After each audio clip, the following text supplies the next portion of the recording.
संवत 1050 से 1375 आदिकाल की समय सीमा रही है। और इस समय में कौन कौन सी विशेषताएं प्रमुख रूप से थी, जिन विशेषताओं को केंद्र बिंदु मान करके साहित्यकार अपनी रचनाएं रच रहे थे। तो ये प्रश्न हमें पढ़ना है। वैसे ही हमें पता है कि आदिकाल में यानी आदिकालीन साहित्य में जो वीर रस है यानी वीर रस से परिपूर्ण कविताएं रची जा रही थी। वीर रस से परिपूर्ण कविताएं क्यों रची जा रही थी? क्योंकि राजतंत्र था और राजाओं के आश्रय में कवि रह रहे थे, तो उनकी एक जिम्मेदारी बन गई थी कि वो अपने राजाओं के अंदर वीरता का गुण पैदा करें। तो वो अपनी कविताओं के माध्यम से ही उनके हृदय के अंदर वीरता का गुण पैदा कर सकते थे, वीर रस पैदा कर सकते थे। तो वो वीरता से परिपूर्ण कविताएं यानी एक ओज गुण से परिपूर्ण और वीर रस से परिपूर्ण कविताएं रच रहे थे। तो इससे हमें पता चलता है कि आदिकालीन साहित्य है वो वीर रस से परिपूर्ण था। दूसरा हमने पढ़ा है कि आश्रयदाताओं का यशोगान किया जा रहा था। यानी आपको ये भी पता है कि ज्यादातर कवि है वो अपने राजाओं के आश्रय में रह रहे थे। तो राजाओं के आश्रय में रह रहे थे तो उनकी एक मजबूरी भी कह सकते हैं या एक जिम्मेदारी भी कह सकते हैं कि प्रशंसा से परिपूर्ण साहित्य रचे। तो अपनी राजाओं की प्रशंसा से परिपूर्ण यदि साहित्य वो नहीं रचते हैं तो राजा लोग उनको अपने राज्य से निष्कासित भी कर सकते हैं। तो इस कारण से आदिकालीन कवि हैं वो अपने राजाओं की प्रशंसा, कहने का मतलब यदि राजा अच्छा नहीं है तो भी उनके आश्रित कवि है वो उनको बढ़ा चढ़ा करके अच्छा बता रहे थे। यदि युद्ध करने में वो निपुण है भी नहीं तो भी उनको युद्ध में निपुण बता रहे हैं। तो इस प्रकार से आश्रयदाता राजाओं का साहित्य आदिकाल में रचा जा रहा था। एक हमें पता है कि ऐतिहासिक संदिग्धता यानी इतिहास की घटनाओं से आदिकालीन साहित्य है वो ज्यादातर मेल नहीं खाता है, तो इसको कहते हैं ऐतिहासिक संदिग्धता। जैसे आदिकालीन साहित्य जैसे वीर पृथ्वीराज रासो है। पृथ्वीराज रासो को कुछ एक कवि है वो इसको अर्ध प्रमाणिक घोषित कर रहे हैं और कुछ एक विद्वान इसको प्रमाणिक, अप्रमाणिक और अर्ध प्रमाणिक यानी 3 श्रेणियों में बांटा गया है केले पृथ्वीराज रासो नामक ग्रंथ को। तो क्यों बांटा गया है?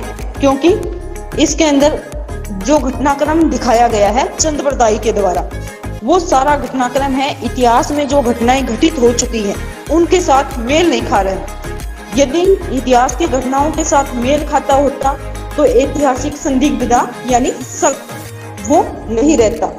तो कहीं पर मान लो पृथ्वीराज की माता का नाम कुछ और बता रखा है, इतिहास की घटनाओं में उसका नाम कुछ और बता रखा है, लेकिन पृथ्वीराज रासो जो चंद्रबरदाई के द्वारा लिखा गया है उसमें कोई और नाम बता रखा है। कहीं सन और संवत को लेकर भी भिन्नता दिखाई देती है।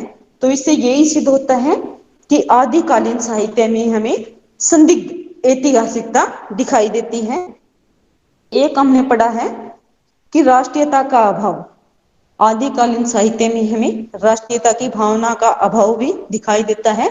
जैसे राजतंत्र है और राजतंत्र में राजा लोग हैं वो 50-60 गांव के समूह को ही अपना देश मानने लगे थे। तो जैसे कोई विदेशी आक्रमणकारी आ रहा है तो उन आक्रमणकारियों से अपने पड़ोसी राजा यानी देसी राजाओं की भी वो किसी प्रकार से सहायता नहीं करते थे, आपस में लड़ते झगड़ते रहते थे। तो जब फूट आपसी, जैसे भारत यानी देसी राजा है उनका एक परिवार था और उस परिवार में सामंतवादी प्रवृत्ति या राजतंत्र के कारण फूट पड़ गई थी, तो उस फूट का फायदा है वो विदेशी आक्रमणकारी उठा रहे थे। तो यहाँ पर हमें राष्ट्रीयता की भावना का अभाव दिखाई देता है। यदि देसी राजाओं में सभी में राष्ट्रीयता की भावना होती तो वो विदेशी आक्रमणकारी का सामना करके इस उनको यहाँ से भगा सकते थे, लेकिन राष्ट्रीयता की भावना के अभाव के कारण भारत है वो अन्य आक्रमणकारियों के अधीन होता चला गया। तो ये हमें राष्ट्रीयता की भावना का अभाव भी आदिकालीन साहित्य में दिखाई देता है। एक हमने पढ़ा है कि धार्मिक एवं लौकिक साहित्य। वैसे बताओ आदिकालीन साहित्य में कौन कौन से धर्म प्रचलन में थे? बताएगा कोई? मैम सिद्धनाथ और जैन तीन थे। सिद्धनाथ और जैन धर्म प्रचलन में थे, और इनके जो अनुयायी हैं यानी सिद्ध धर्म वाले, नाथ धर्म वाले, जैन धर्म वाले, वो अपने धर्म का प्रचार प्रसार करने के लिए साहित्य रच रहे थे। जैसे भविष्यत्कार है, पयुमचर्यु है, भरतेश्वर बाहुबली रास है। ये जो ग्रंथ है ये धार्मिक ग्रंथ थे, और इनके अलावा कुछ एक लौकिक ग्रंथ भी रचे गए हैं। लौकिक यानी सामान्य जनता से जुड़े हुए ग्रंथ भी इस काल में रचे गए हैं।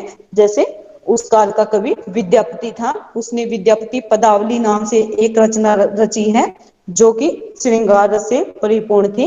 अमीर खुसरो ने सामान्य जनता का मनोरंजन करने वाली रचनाएं लिखी हैं, जैसे खुसरो की पहेलियां, मुकरियां, दो सुखने इत्यादि हमें लौकिक साहित्य के अंतर्गत भी पढ़ने को या देखने को मिलते हैं।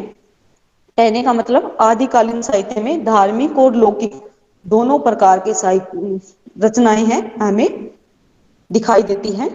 एक हमने पढ़ा है वस्तु वर्णन। वस्तु वर्णन यानी छोटी से छोटी वस्तु का और बड़ी से बड़ी वस्तु का आदिकालीन कवियों ने अपने साहित्य में जिक्र कर रखा है। जैसे उनके राजा हैं, जैसे युद्ध के लिए जा रहे हैं तो वो किस प्रकार से तैयारियां करके जाते हैं, युद्ध का मैदान कैसा है, नदियां कैसे रास्ते में आती है, पर्वत पहाड़, किस प्रकार से राजा लोग हैं वो मनोरंजन करते थे। इन सभी वस्तुओं का वर्णन है वो हमें आदिकालीन साहित्य में देखने को मिलता है। क्योंकि सारे कवि हैं वो प्रकृति का तो सारा लेते ही हैं, यानी प्रकृति के अंदर तो रहते ही हैं। तो प्रकृति के अंदर जैसे नदियां, पर्वत, पहाड़ जो वस्तुएं हैं उन वस्तुओं को उन्होंने अनदेखा नहीं किया है। तो आदिकालीन साहित्य में हमें वस्तु वर्णन भी दिखाई देता है। एक हमने पढ़ा है काव्य रूप। काव्य के वैसे प्रमुख दो रूप होते हैं, प्रबंध काव्य और मुक्तक काव्य। तो हमें आदिकालीन साहित्य में प्रबंध काव्य भी दिखाई देता है और मुक्तक काव्य भी।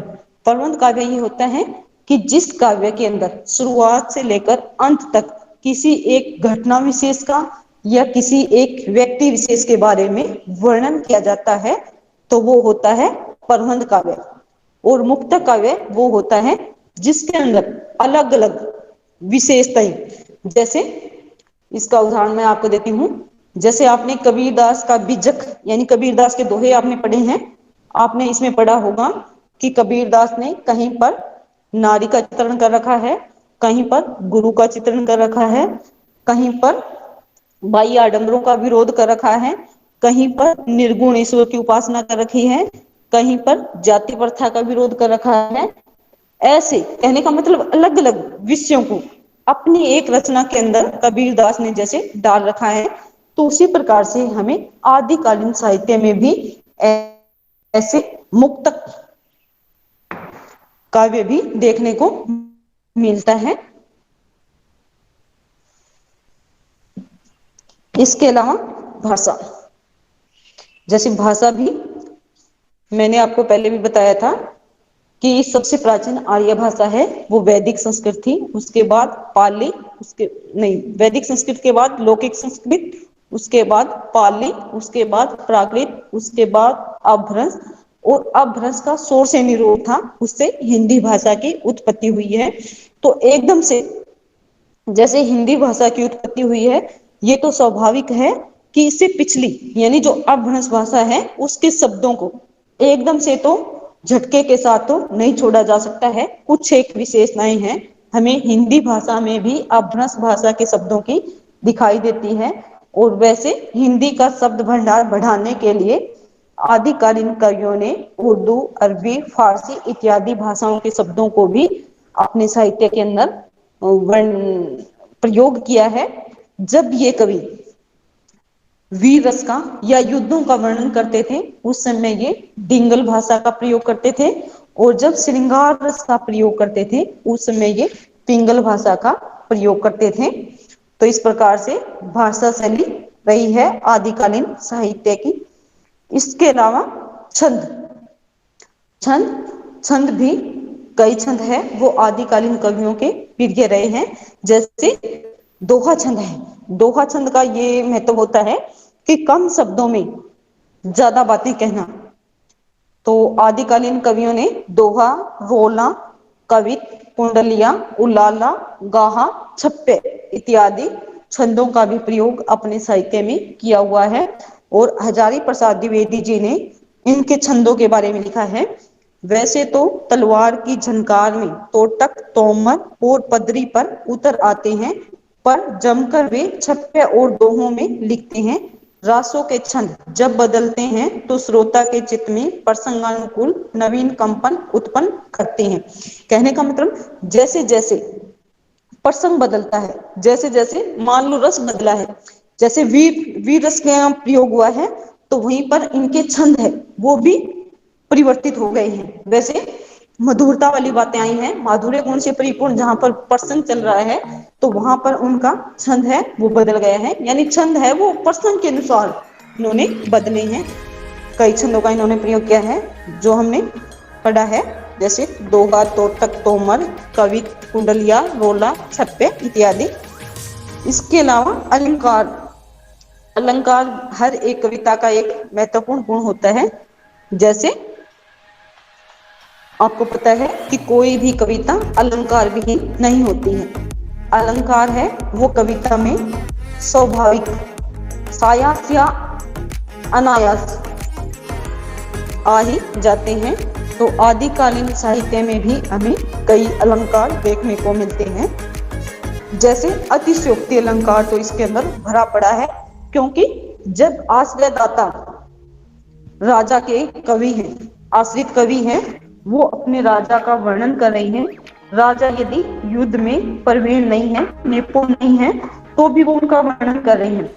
तो बढ़ा चढ़ा करके वर्णन जहां पर करते हैं वहां पर अतिशयोक्ति अलंकार होता है। अतिशयोक्ति अलंकार, अन्योक्ति अलंकार का भी आदिकालीन साहित्य में हमें प्रयोग दिखाई देता है, क्योंकि कई बार मान लो आश्रित कवि है वो अपने राजा को सीधा सीधा कहने में असमर्थ महसूस कर रहा है, तो ऐसे समय में वो अन्योक्ति अलंकार के माध्यम से राजा तक अपनी बात पहुंचाने की कोशिश करता है। उपमा अलंकार भी हमें देखने को मिलता है। मानवीकरण अलंकार भी, जैसे प्रकृति के साथ मिलकर के आदिकालीन कवि रह रहे थे, प्रकृति उनको प्रभावित करती थी, तो मानवीकरण अलंकार का भी प्रयोग हमें आदिकालीन साहित्य में देखने को मिलता है। तो इन सभी विशेषताओं से या प्रवृत्तियों से स्पष्ट हो गया है कि आदिकालीन साहित्य में ये विशेषताएं एक प्रचुर मात्रा में हमें देखने को मिलती है। आगे समझ प्रश्न? Yes ma'am. Yes ma'am. तो कल आप इस प्रश्न को याद करके आओगे, और बहुत महत्वपूर्ण प्रश्न है ये।